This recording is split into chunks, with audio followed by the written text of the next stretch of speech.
Hai semua dan Assalamualaikum. Video kali ini saya akan kongsikan kepada anda semua cara untuk daftar akaun pengguna bagi portal ceria.kemas.gov.my.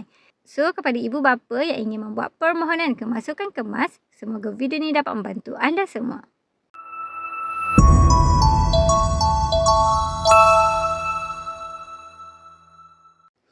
Untuk langkah pertama, macam biasa kita kena buka browser internet kita dan kita buat carian ceria.kemas.gov.my.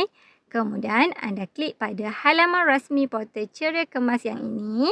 Okey, dekat paparan utama, anda klik pada bahagian daftar sekarang. Seterusnya, anda akan dibawa ke bahagian pendaftaran. Okey, dekat bahagian sini, anda kena isi butiran maklumat ibu atau bapa atau penjaga sahaja. Jadi, untuk ruangan ini, anda masukkan nama penuh anda, kemudian masukkan alamat email anda.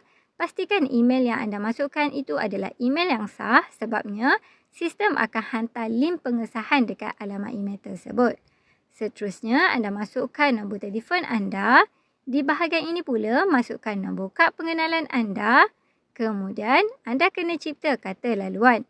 Pastikan kata laluan tersebut mengandungi gabungan huruf besar, huruf kecil, nombor dan juga simbol.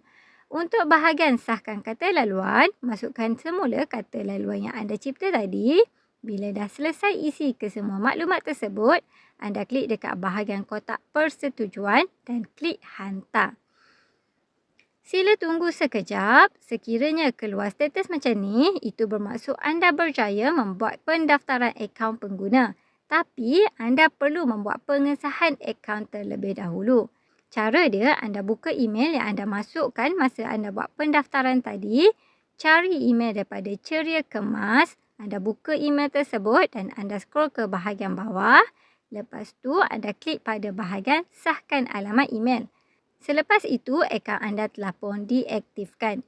Okey, untuk log masuk, masukkan nombor kad pengenalan dan juga kata laluan. Kemudian anda klik log masuk.